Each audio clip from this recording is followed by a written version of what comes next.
끝이 좋아야 합니다라는 제목으로 말씀을 전가하겠습니다. 이제 월드컵이 이제 4강, 8강전이 끝나고 이제 4강전으로 들어갔습니다. 어제 영국이 이겨서 올라가고 새벽에 이제 크로아티아하고 개최국 러시아하고 했는데 2대2인가 비겨가지고 PK 차기를 했는데 결국 크로아티아가 올라갔습니다. 우리 2002년에 어떤 신화를 러시아가 다시 재현하기를 원했지만 결국 거기에서 무너지고 말았습니다. 자, 이번 러시아 월드컵에서 이제 우리나라는 예선을 탈락하고 귀국을 했습니다. 그러나 귀국 행사 때 계란 투척이라는 그런 불면스러운 일이 잠깐 있었지만 전반적으로는 예선 탈락이라는 성적에 비해서 환영 행사의 분위기는 뜨거웠습니다. 그 이유는 2패 후에 1승을 거두었기 때문입니다. 그 1승도 대상이 세계 랭킹 1위, 몇위? 1위 하면 잘 못 얻는 거예요. 1등 1위. 그 지난 월드컵 때 이제 우승국이죠. 그래서 디펜서 챔피언이다 이렇게 부르더라고요. 그 독일을 무너뜨렸다는 거 아니겠습니까? 이제 독일과 예선전 마지막 경기를 앞두고 이제 뭐 우리나라 축구 전문가들도 그랬고 언론도 그랬고 또 세계 축구 전문가들도 그랬고 세계 모든 언론도 또 그랬습니다. 우리가 독일을 이길 가능성 몇 프로? 1%. 되게 자존심 상하지 않으세요? 나 이 소리 듣고 진짜 한국 축구를 사랑하는 사람으로서 되게 자존심 상했어요. 그래도 그 외국 언론이나 외국 전문가들이 그러면 뭐 그래도 좀 그런데 우리나라 축구 전문가들도 우리나라 언론들도 모두가 그랬습니다. 그래서 우리가 1% 이길 확률도 오히려 독일이 우리를 7대0으로 이길 확률보다 더 못하다 이제 심지어 그런 이야기를 했어요. 그러니까 말 함부로 하면 안 돼요, 여러분. 말 함부로 하면 안 됩니다. 그러나 여러분, 우리가 이겼습니다. 동영상 하나 볼까요? 한번 좀. 어쨌든 우리나라는 자 독일을 뺏었어. 좋아. 자 놓였어. 비었어. 손흥민.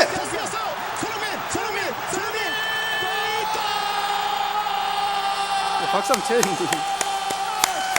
손흥민 독일을 무너뜨립니다. 디펜딩 챔피언. 독일은 더 이상 월드.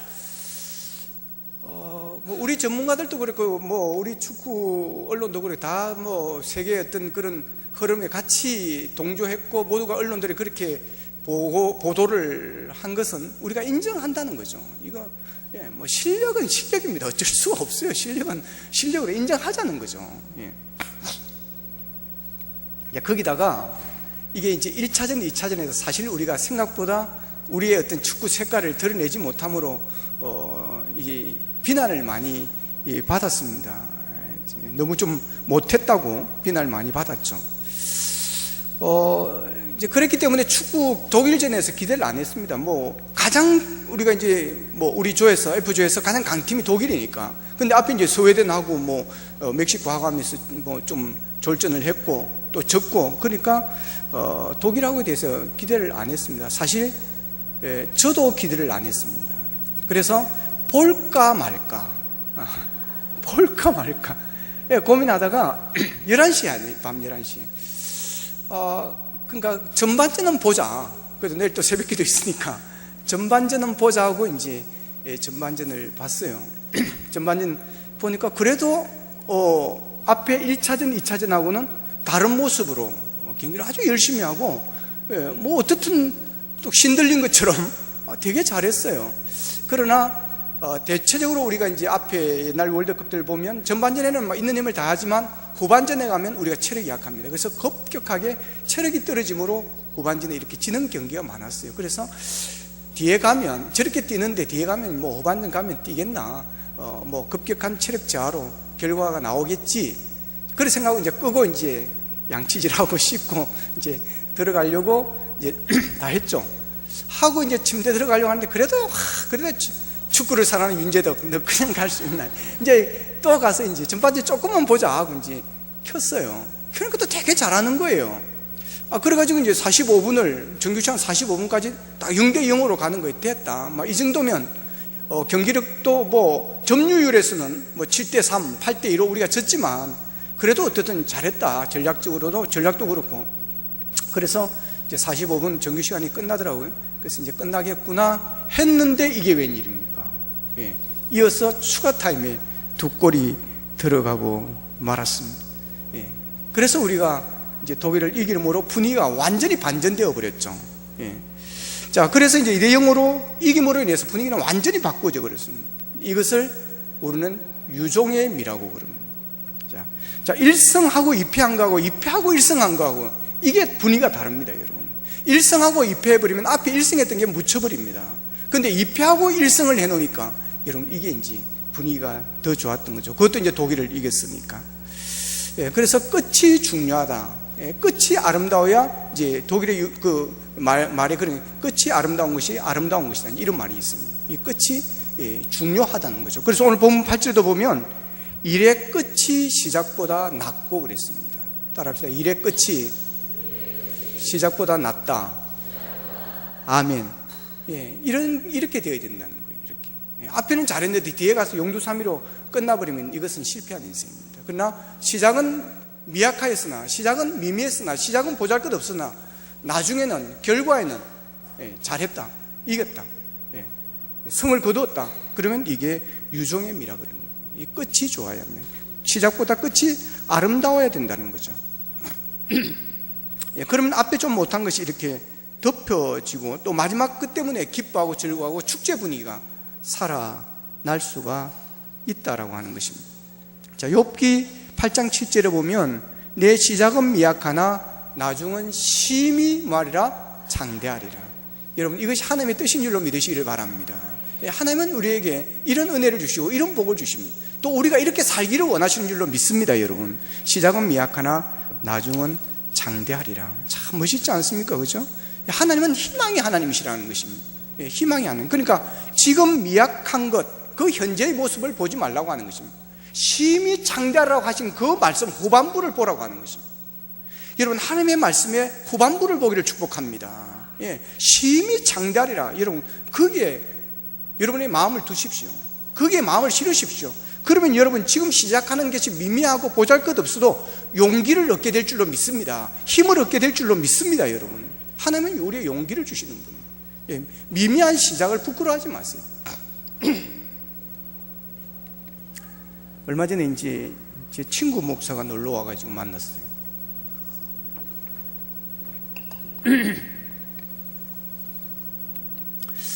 이제 애들이 컸어요. 애들이 키가 큰 게 아니고 나이가 이제 뭐 그렇게 나이 많은 것도 아닌데 이제 아이들이 결혼 때문에 걱정을 하더라고요. 뭐 이제 큰 아들이 이제 31살인데 제일 좋은 나이죠. 31살이 제일 좋은 것 같아 보니까. 우리 큰 아들도 31살이라. 그 이제 애들이 결혼할 생각을 안 한다는 거예요. 근데 이 집 애들이 공부를 잘했어요, 애들이. 그래서 이제 우리 애들하고 두 집이 만나게 놀면 우리 애들은 맨날 기죽고 막 그래요.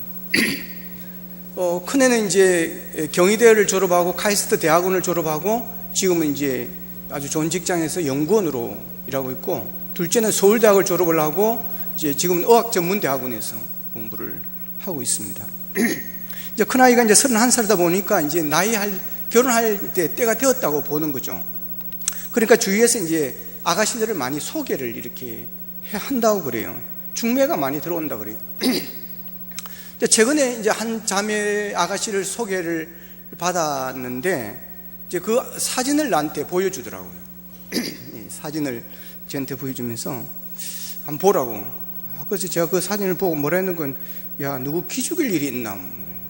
되게 예쁘더라고요, 보니까. 나는 보이지도 못하는데. 뭐, 하여튼 바깥으로 봐도 이제 이미지가 되게 좋고 착해 보이고, 또, 이제 교대를 나와가지고 서울 강남 지역에서 이제 교사를 하고 있고, 부모님도 믿음 생활을 참 잘하는, 교회에서 신실한 그런 직분자로 섬기고 있는 그런 사람이었습니다. 그러니까 뭐 목사님 집안의 아들하고 결혼하면 여러 가지로 이렇게 어울리는 그런 관계였어요. 조건이었어요. 근데 문제는 이 아들이 이제 안 볼라 한다는 거예요. 선을 안 볼라 한다는 거예요. 결혼할 생각을 별로 안 한다는 거예요. 그래서 부모님이 설득을 해가지고 일단 한번 만나만 봐라. 일단 한번 보기만 봐라. 그렇게 설득을 하는데도 얘는 안 보겠다는 거예요. 그러면서 이 아들이 하는 말이 뭔지 아세요? 아빠, 나 서울에 집 한 채 사줄 수 있어요? 그러더라는 거예요. 이 자식이 진짜 막 내가 옆에 있었으면 그냥 무슨 말이겠어요? 결혼하려면 요새 돈이 있어야 된다는 거예요. 돈이 있어야 된다. 돈 없으면 결혼하기 힘들다는 이야기예요. 제가 놀랬습니다, 여러분. 여러분, 이것은 결혼 시작부터 모든 것을 갖추고 살아야 한다고는 의식을 가지고 있다는 것입니다. 요즘 많은 젊은이들이. 그렇죠? 자, 과연 그렇게 다 갖추고 그렇게 결혼을 시작한다고 정말 행복하게 사느냐는 거예요. 여러분, 우리나라 이혼율을 아십니까? OECD 국가에서 1위라고 하는, 어떻게 생각하십니까, 여러분? 여러분, 이것은 일의 끝이 시작보다 못하다고 하는 것입니다.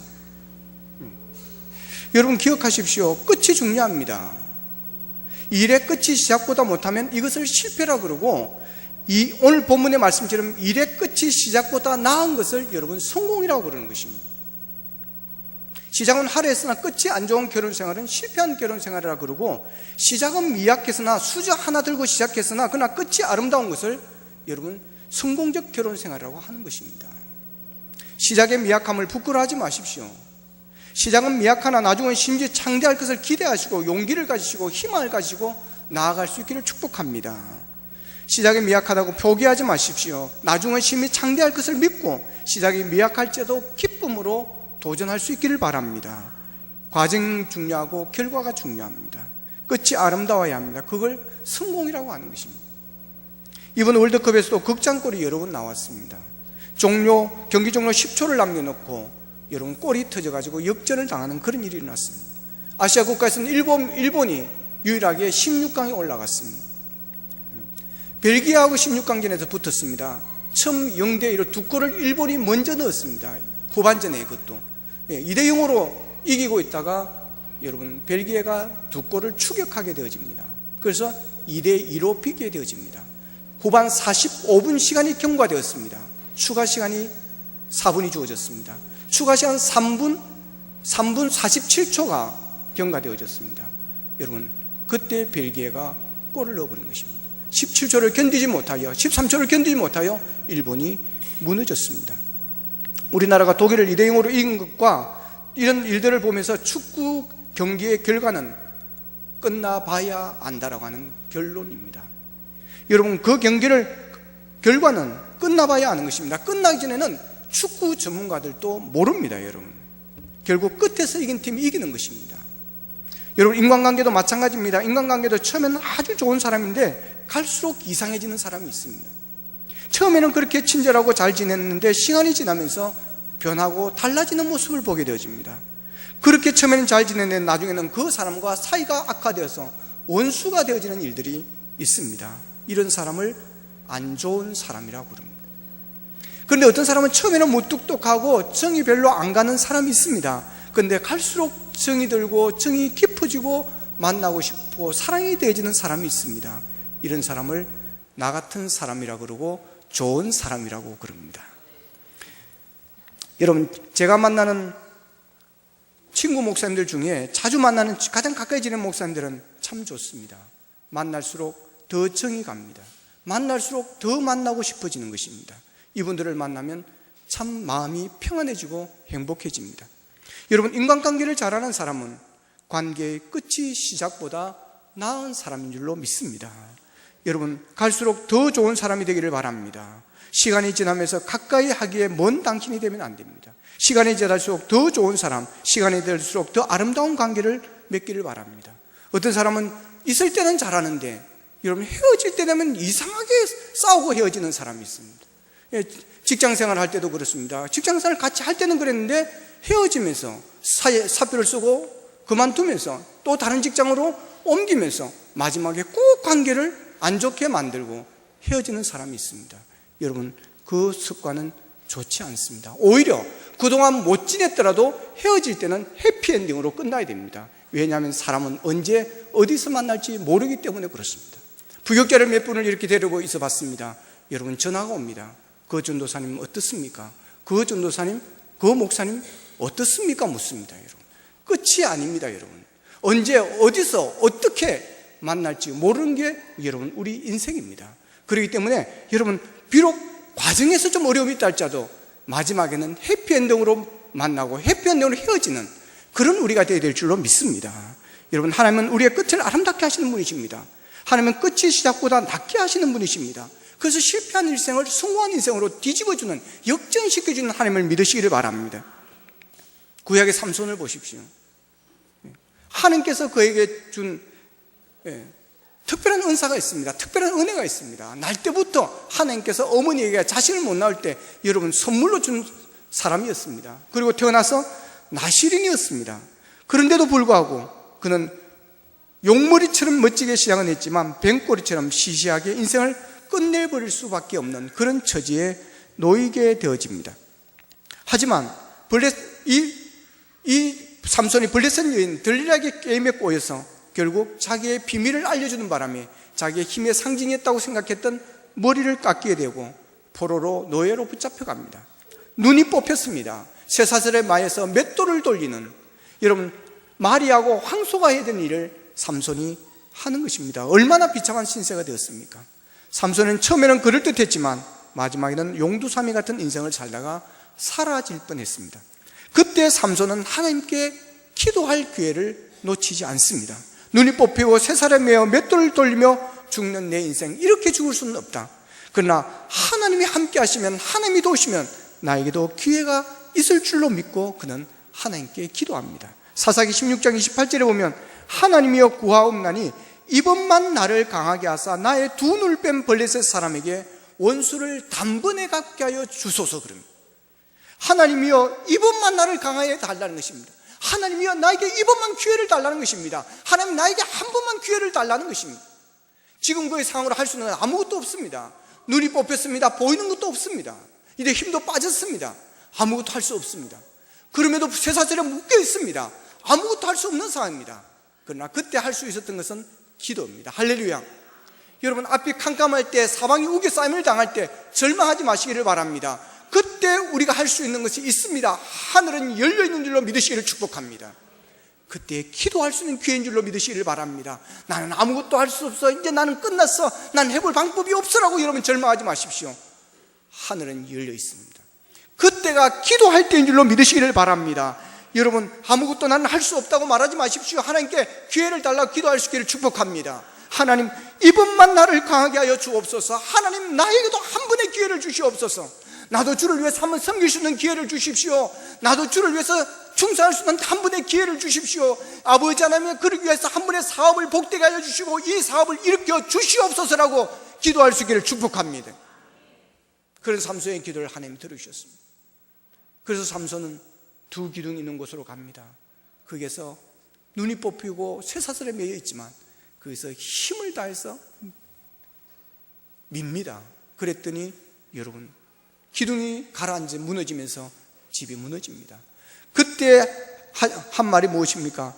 그가 살았을 때 죽인 사람보다 그때 죽인 사람이 더 많았다는 것입니다. 할렐루야. 여러분, 이 삼손의 사명이 뭔지 아십니까? 블레셋을 이기는 것입니다. 블레셋을 무찌르는 것입니다. 블레셋으로부터 이스라엘을, 유대를 구하는 것이었습니다. 이 사명을 타고났는데 그는 이 사명을 잃어버리고 여러분 방탕하고 타락하다가 결국 그 신사가 되었지만, 그러나 마지막에 그의 사명, 그의 소명이 무엇인지를 알고 하나님께, 하나님이여 나 이대로 주님 앞에 갈 수가 없습니다. 하나님 앞에 갈 수가 없습니다. 하나님, 마지막 나에게 한 번의 기회를 주셔서 이번만 나를 강하게 하시사 하나님이여 이 원수를 갚게 해달라고 기도했더니 그 사명을 이룰 수 있도록 기회를 주신 줄로 믿으시기를 바랍니다. 여러분, 삼손은 기도하여 마지막 기회를 살렸습니다. 그래서 유종미를 거두었습니다. 유종의 미를 거둔 마지막에 사람이 또 있습니다. 예수님과 십자가에 못 박힌 한 사람, 강도입니다. 거기에는 두 강도가 있었습니다. 근데 한 사람은 주님과 함께 낙원으로 갔고 한 사람은 그들과 함께 가지 못하고 지옥으로 날아가고 말았습니다. 어떻게 한 사람은 천국을 가는 해피엔딩 마지막 끝을 아름답게 맞았고 한 사람은 결국 지옥으로 갈 수밖에 없었던 것입니까? 한 사람은 죽기 전 직전에 예수님이 하나님의 아들이라는 사실을 그는 받아들였습니다. 그리고 예수님을 영접합니다. 그리고 나를 기억해달라고 그럽니다. 그때 예수님이 오늘 네가 나와 함께 낙원에 있으리라고 은혜를 베풀으신 줄로 믿습니다. 두 강도 모두가 바로 옆에 예수님이 계셨지만 한 사람은 예수님을 영접하고 한 사람은 예수님을 영접하지 않으므로 한 사람은 구원받을 기회를 놓치지 않았고 한 사람은 구원받을 기회를 놓쳐버리고 말았습니다. 여러분, 예수 믿는 것이 바로 우리의 인생의 끝을 가장 아름답게 유종의 미를 거둔다는 사실을 믿으시기를 축복합니다. 여러분, 우리 인생에서 유종의 미는 예수 그리스도입니다. 예수 그리스도를 믿는 것입니다. 하나님께서 독생자를 십자가에 내어주신 것은 죄인들을 구원하고 끝이 아름답게 만들어주기 위해서였습니다. 누가복음 16장에 보면 부자와 나사로의 이야기가 그것을 증명해 줍니다. 누가복음 16장 19절에서 21절에 보면 한 부자가 있어 자색 옷과 고운 베옷을 입고 날마다 호화롭게 즐기더라. 그런데 나사로라 이름하는 한 거지가 헌데투성이로 그의 대문 앞에 버려진 채 그 부자의 상에서 떨어지는 것으로 배불려야 하며 심지어 개들이 와서 그 헌데를 핥더라. 여러분, 이 두 사람을 지금 어떤 상황이 있는지 적나라하게 여러분 여기서 지금 설명해 주고 있습니다. 한 사람은 자색 옷과 고운 베옷을 입고 날마다 호화롭게 즐기던 부자였습니다. 한 사람은 몸에 헌데투성이로 부자의 상에서 떨어지는 것을 먹고 그리고 개들이 와가지고 헌데를 핥고 말이에요. 그런데 두 사람의 마지막 유종의 미 누가 거두었습니까? 두 사람이 죽었습니다. 한 사람은 천국에, 한 사람은 지옥으로 갔습니다. 이 부자는 죽어서 지옥으로 갔습니다. 너무 뜨거운 것입니다. 견딜 수가 없습니다. 힘들어 견딜 수가 없습니다. 근데 건너편에 보니까 아브라함이 있고 아브라함의 품에 자기의 상에서 떨어지는 부스를 주워 먹던 그 나사로가 거기에 있는 것입니다. 그래서 뭐라고 그럽니까? 아브라함이요, 저 나사로를 시켜서 손끝에 물 한 방울만 적셔서 내 혀를 잠깐이라도 시원하게 해줄 수면 좋겠습니다. 잠깐이라도 줬사오니 내 혀에 물 한 방울만 적셔 주십시오. 그러나 천국과 지옥은 왕래가 불가능한 곳이었습니다. 여러분, 이게 무서운 것입니다. 이게 왕래만 가능하다면 그래도 희망이 있지만 여기는 왕래가 불가능하다고 하는 것입니다. 그렇기 때문에 우리가 이 땅에 살면서 예수 그리스도를 영접하지 아니하면 이것은 모든 것이 끝이 난다고 하는 것입니다. 부자는 세상에서 잘 살았습니다. 성공적인 인생을 살았습니다. 그러나 그의 결국은 지옥에서 그 뜨거운 불에 고통을 당했습니다. 이 부자는 시작은 좋았으나 그러나 끝이 안 좋은 것입니다. 그러나 거지 나사로는 이 땅에서 비록 거지로 불쌍하게 살았지만 그의 끝은 천국입니다. 영생 복락입니다. 아브라함의 품입니다. 할렐루야. 부자와 거지 나사로의 결국은 지옥과 천국으로 바꾸는 것이 무엇입니까? 예수 그리스도, 예수 그리스도를 믿는 믿음인 줄로 믿습니다. 믿음이 한 사람은 천국으로, 믿음이 한 사람은 지옥으로 가게 만들었습니다. 믿음 있음과 믿음 없음, 예수 그리스도를 영접한 사람과 영접하지 못한 사람의 마지막이 이렇게 달라진 것입니다. 여러분, 예수 그리스도를 믿고 예수 그리스도를 영접한 것 주님께 감사할 수 있기를 축복합니다. 그리고 그 믿음을 잘 지키기를 바랍니다. 끝까지 믿음의 경주를 잘 달려가시기를 바랍니다. 그래야 여러분의 끝이 시작보다 낫고 끝이 아름답게 되는 은혜가 있기를 원합니다. 오늘 보면 8절 9절에 보면 참는 마음이 교만한 마음보다 나으니 급한 마음으로 노를 바라지 마라 그래. 참는 마음이 교만한 마음보다 나으니, 참는 마음, 참으라는 것입니다. 우리가 끝이 아름답게 위해서는 참는 것밖에 없습니다. 자, 끝이 아름답기 위해서 뭐 해야 된다고요? 참아야 됩니다. 모든 일들의 관계가 삐뚤어지고 여러분 마지막이 어렵게 되어지고 마지막 헤어질 때 안 좋게 헤어지고 하는 그것은 참지 못해서 일어나는 것입니다. 왜 인간과 처음에 좋았다가 끝에 가서 나빠지는 것이 참지 못해서 그렇습니다. 여러분, 사람이 좋아서 그 사람과 끝까지 좋은 관계를 가지는 사람은 별로 없습니다. 때로는 살다 보면 오해하기도 하고, 때로는 살다 보면 섭섭할 때도 있고, 때로는 마음이 상할 때도 있습니다. 여러분, 부부 간에도 마찬가지고 부모 자식 간에도 마찬가지인데 하물며 남이겠습니까 여러분? 여러 사람이 모여있는 사회 공동체 속에서 어떻게 이런 일이 안 일어나겠습니까? 그런 일이 일어나지 않는다고 하면 그게 더 이상한 것입니다. 그럼에도 불구하고 참고 또 참기 때문에 여러분 관계가 형성되어지는 것입니다. 섭섭하다고 헤어지고 나하고 안 맞다고 헤어지고 실망했다고 헤어지고 그래서 헤어지기로 결심했을 때마다 헤어졌다면 우리 중에 같이 만나고 있을 사람이 여러분 몇 명이나 되겠습니까? 우리는 그야말로 어린 왕자에 나오는 권위주의 나라에 유일하게 남아있는 한 사람의 왕처럼 결국 모두를 떠나보내고 마지막으로 오는 혼자 남아있게 될지도 모릅니다. 직장생활도 마찬가지입니다. 직장이 좋고 직장생활이 재미있어서 은퇴할 때까지 직장생활하는 사람이 몇 사람이나 되겠습니까? 자기의 직업에 정말로 만족하는 사람이 몇 사람이 있겠습니까? 요즘 신부감 1위가 교사라고 그러더라고요. 여러분 교사 되게 좋아 보이죠? 그냥 그만하겠습니다. 여러분 직장생활 하다 보면 저도 직장생활을 10년 했습니다. 군 복무 생활을 제가 7년을 해야 됐기 때문에 참고 또 참았지, 안 그랬으면 사표를 몇 번 썼을지 모릅니다. 진급 안 된다고, 진급 떨어졌다고 자존심 상합니다. 옆에 친구는 올라갔는데 4급으로 올라갔는데 나는 안 올라가고 있고, 옆에 친구 대리 올라갔는데 난 떨어지고. 해보세요. 월급 별로 많이 올라가는 것도 아니에요. 그런데 거기에 그 얼마 차이에서도 여러분 조금 덜 올라가 보세요. 그리고 직장 상사 개떡 같은 거 만나가지고 지랄 해보세요 여러분. 저거 그냥 각 사표에서 딱 던져놓고 이 새끼하고 옛날에 헬기 있을 때, 지금 말고. 여러분 별 실수도 아닌데 심할서 쓰라고 그러고 말이에요. 진짜 사표를 그렇게 쓰고 썼다면 여러분 끝까지 직장생활 남아있을 사람 몇 사람이나 되겠습니까?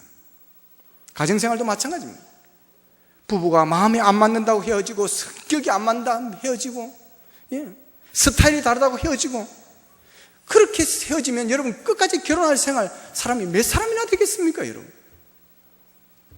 그래도 결혼하고 자식을 낳고 키우면서 끝까지 살아가는 것은 참고 또 길이 참기 때문인 줄로 믿습니다.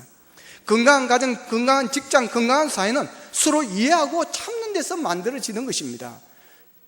그러기위해서 참는 것이 교만한 것보다 낫고, 참기 위해서는 우리가 스스로 마음에 화를 빼야 됩니다. 오늘 본문 9절에 보면 급한 마음으로 노를 바라지 말라 그랬습니다. 따라합시다. 급한 마음으로 노를 바라지 말자. 아멘. 여러분 화 안 내보셨죠 여러분? 지나와서 후회하는 사람들이 이렇게 있습니다. 이제 아이들도 이제 다 크고 해가지고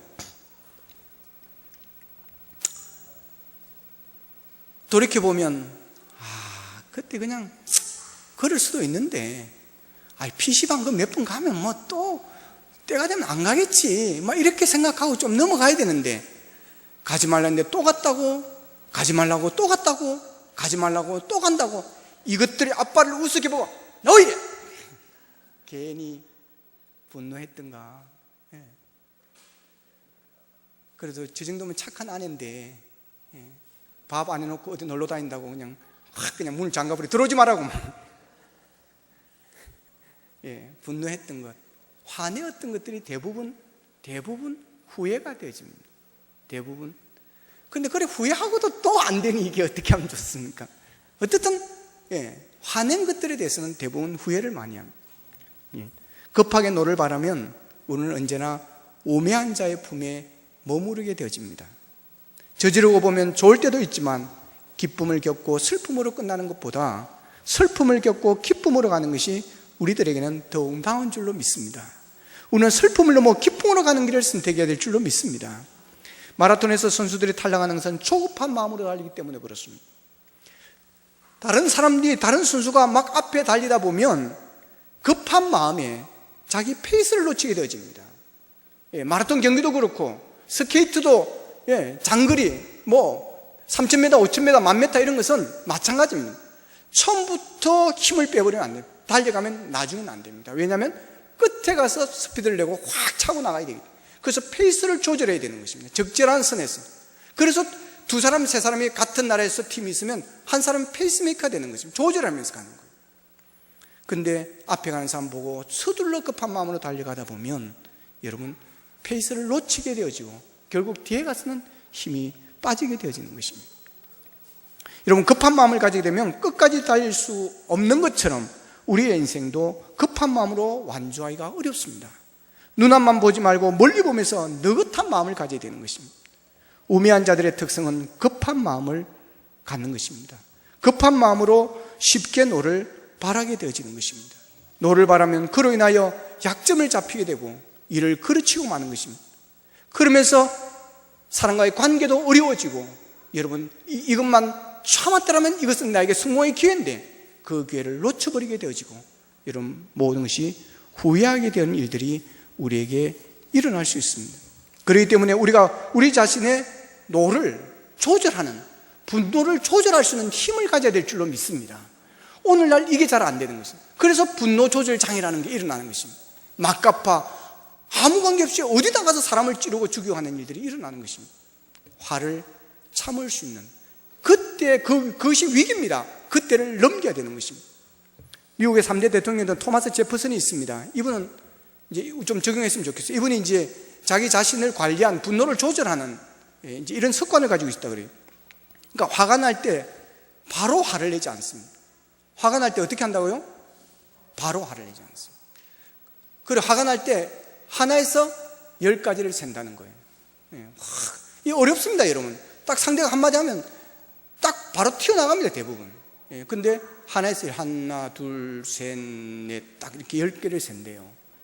그래도 회가 막 폭발할 것 같은 화가 날 때는 하나에서 100가지를 센다는 것입니다. 여러분, 이게 아주 중요합니다. 그 순간을 넘어가야 됩니다. 그 순간을 피해야 되는 것입니다. 여러분, 그때는 독이 꽉 차기 때문에 말 한마디 해도 독이 팍 나오게 되어 있습니다, 여러분. 그렇기 때문에 일단 한숨을 쉬는 것입니다. 심호흡을 한번 하시고 한번 깊은 숨을 다시 내쉰다든지 아니면 토마스 제퍼슨처럼 여러분 하나에서 100가지를 세어본다든지 그러면서 그 타이밍을 넘겨야 돼요. 그렇지 않으면 여러분 우리의 분노가 큰 사고를 저지릅니다. 그래서 에베소서 4장 26절 27절에 보면 사도 바울이 분노에 대해서 이렇게 말합니다. 분을 내어도 죄를 짓지 말며 해가 지도록 붐을 품지 말고 그 다음 말 같이 읽겠습니다. 시작.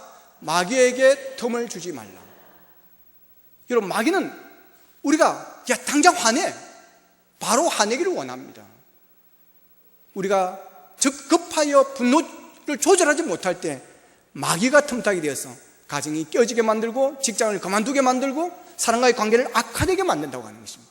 그렇기 때문에 우리는 급한 마음에 분노를 내지 말라고 하는 것입니다.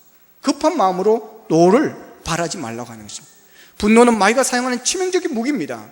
화내는 일만 잘 참고 조절해도 우리는 마귀를 이길 수 있고 후회하는 일을 줄일 수가 있습니다. 여러분 인간관계를 끝까지 좋게 하기 위해서는 여러분 참아야 됩니다. 끝까지 직장생활을 하려고 하면 참고 급한 마음으로 노를 바라지 말아야 됩니다. 끝까지 믿음 생활을 잘하고 끝까지 달려갈 길을 마치려고 해서는 우리는 참고 또 참고 급한 마음으로 노를 바라지 말아야 됩니다. 일의 끝이 시작보다 낫기를 원하십니까? 참으십시오. 길이 참으십시오. 급한 마음으로 노를 바라지 마시고 화를 다스리기를 바랍니다. 그래서 사람들과의 좋은 관계를 이루고 갈수록 더 좋은 사람 그리고 여러분이 하는 일들이 갈수록 더 잘 되는 그런 일들 그래서 끝이 좋아 성공적 인생을 살아가는 그래서 시작은 미약하나 나중은 창대하라고 하셨던 그 말씀이 여러분의 일에 여러분의 삶 속에 함께하기를 주님의 이름으로 축원합니다. 기도드리겠습니다. 기도하기를 원합니다. 하나님 일의 끝이 시작보다 나은 삶을 살기를 원합니다. 하나님 유종의 미를 거두고 일의 마무리를 잘 짓는 끝까지 최선을 다하는 우리의 삶이 되기를 원합니다. 시작의 미약함을 부끄러워하지 않게 하여 주시고 심히 창대해질 하나님의 은혜를 기대하면서 아버지님이 달려가기를 원합니다. 하나님 아버지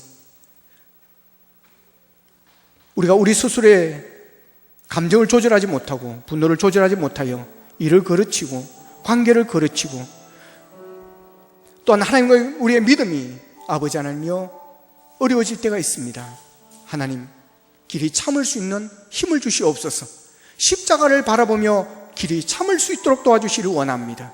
아버지며 노하기를 더디하게 하여 주시고 아버지며 분노로 인하여 마귀가 틈타지 아니하도록 우리의 노를 절제하고 조절할 수 있는 힘을 다하여 주셔서 아버지며 시작은 미약하나 나중이 장대해지고 일의 끝이 시작보다 나은 삶을 살아가는 성공적 인생이 되는 우리의 삶이 되게 도와주시옵소서. 다 같이 한 목소리로 기도드리겠습니다. 자, 우리 아버지 하나님 은혜를 감사합니다. 하나님 아버지, 일의 끝이 시작보다 나은 삶을 살게 도와주시옵소서. 하나님 아버지, 우리는 시작한 자리에서나 아버지 하나님